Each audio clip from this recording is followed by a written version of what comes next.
नमस्कार। समय संवाद में आपका स्वागत है। मैं हूं सर्वेश कुमार सिंह। मध्य प्रदेश के विधानसभा चुनाव में इंडिया गठबंधन का सबसे बड़ा घटक दल कांग्रेस वहां विपक्षी दल के रूप में चुनाव मैदान में।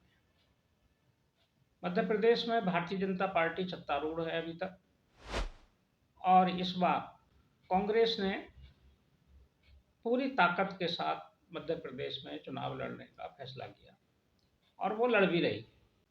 लेकिन मध्य प्रदेश के चुनाव में कांग्रेस भारतीय जनता पार्टी को हरा पाएगी या नहीं हरा पाएगी, ये तो अलग बात है। लेकिन इसका एक परिणाम जरूर हुआ है कि मध्य प्रदेश के चुनाव ने इंडिया गठबंधन को तोड़ दिया। INDIA गठबंधन बिखर गया। इंडिया गठबंधन के दो प्रमुख दल हैं, जिनमें कांग्रेस और एक उत्तर प्रदेश की पार्टी समाजवादी पार्टी। इन दोनों के बीच मध्य प्रदेश के चुनाव को लेकर जो तल्खी हुई है और जो स्थिति बनी है, जो खटास आई है, वो उस स्थिति में पहुंच गई है कि अब ऐसा लगने लगा है कि दोनों दल सहयोगी दल न होकर कांग्रेस और समाजवादी पार्टी एकदम प्रतिद्वंदी दल हो गए हैं। और समाजवादी पार्टी की आक्रामकता इतनी अधिक हो गई है कांग्रेस की प्रति कि वो भारतीय जनता पार्टी से भी ज्यादा कांग्रेस पर निशाने साध गई। ताजा घटनाक्रम आज मध्य प्रदेश का है। मध्य प्रदेश में अखिलेश यादव चुनाव प्रचार के लिए गए। छतरपुर जिले में सीट है चांदना। यहां से समाजवादी पार्टी के प्रत्याशी हैं पुष्पेंद्र अहिरवार। उनके समर्थन में चुनावी सभा करने आज अखिलेश यादव पहुंचे। अखिलेश यादव ने इस जनसभा में जो कुछ बोला, उससे ये बिल्कुल स्पष्ट हो गया है कि अब समाजवादी पार्टी के लिए कांग्रेस और भारतीय जनता पार्टी में कोई अंतर नहीं। उन्होंने जनसभा में कहा कि भारतीय जनता पार्टी और कांग्रेस एक जैसे हैं, इन दोनों में कोई फर्क नहीं। यानी कि उन्होंने कांग्रेस की तुलना भारतीय जनता पार्टी से कर दी।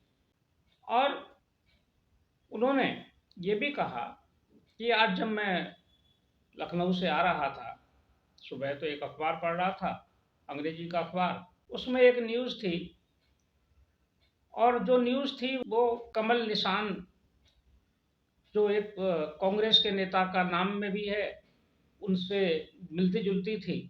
तो ये तंज भी कसा अखिलेश यादव ने कहा कि जिसके नाम में ही कमल हो, उनसे हम क्या उम्मीद कर सकते हैं। यानी कि कांग्रेस पर उन्होंने ये भी निशाना साधा। ये बात उन्होंने जनसभा में ही कही। और उन्होंने कहा कि हम तो ये मानकर चल रहे थे कि मध्य प्रदेश में और देश में हम गठबंधन बनाकर चुनाव लड़ेंगे और मध्य प्रदेश में गठबंधन का चुनाव होगा। लेकिन ये गठबंधन की बात तो दूर की है, हम जो बात कर रहे थे गठबंधन की, वो नहीं मानी गई। और अच्छा हुआ कि हमें धोखा अभी दे दिया गया, अगर बाद में देते तो स्थिति कुछ और होती। तो अखिलेश यादव ने धोखा शब्द का भी उपयोग किया और छतरपुर की सभा में उन्होंने कांग्रेस पर धोखा देने का भी आरोप लगाया। यानी कि अखिलेश यादव पूरी जनसभा में भारतीय जनता पार्टी से ज्यादा कांग्रेस पर हमलावर थे, और उनको ऐसा लग रहा था कि कांग्रेस ही जैसे वहां उनके प्रतिद्वंदी दल है। इसके अलावा अखिलेश यादव ने यह भी सफाई दी कि मंडल कमीशन जब लागू हुआ तो उसमें हमारा योगदान था, कांग्रेस का कोई योगदान नहीं था। समाजवादियों का योगदान था, समाजवादियों के दबाव में मंडल कमीशन लागू हुआ। और इस सभा में, जो चंदा की सभा में हुई पुष्पेंद्र अहिरवार के पक्ष में, उसमें उन्होंने जाति गणना की बात फिर दोहराई। उन्होंने कहा कि हम हालांकि जातिवाद में विश्वास नहीं रखते, लेकिन हम जातियों की गिनती कराएंगे। तो अखिलेश यादव का जो भाषण है, इससे बिल्कुल स्पष्ट हो गया है कि अब इंडिया गठबंधन में समाजवादी पार्टी उसका घटक दल नहीं है। इसके पहले भी सीटों के बंटवारे को लेकर 6 सीटें मांगी थी चुनाव में मध्य प्रदेश के समाजवादी पार्टी ने, कांग्रेस ने नहीं दी, एक भी सीट नहीं दी। इसको लेकर तल्खी हुई।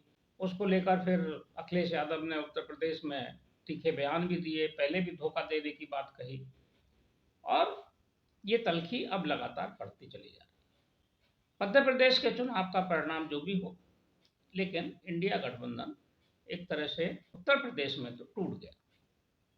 अब उत्तर प्रदेश में इंडिया गठबंधन से के अंतर्गत चुनाव विपक्ष नहीं लड़ेगा, ऐसा बिल्कुल साफ दिखाई दे रहा है। देखते हैं क्या परिणाम आता है मध्य प्रदेश के चुनाव का भी, और उसके बाद उत्तर प्रदेश में उसका जो असर होगा वो भी देखने को मिलेगा।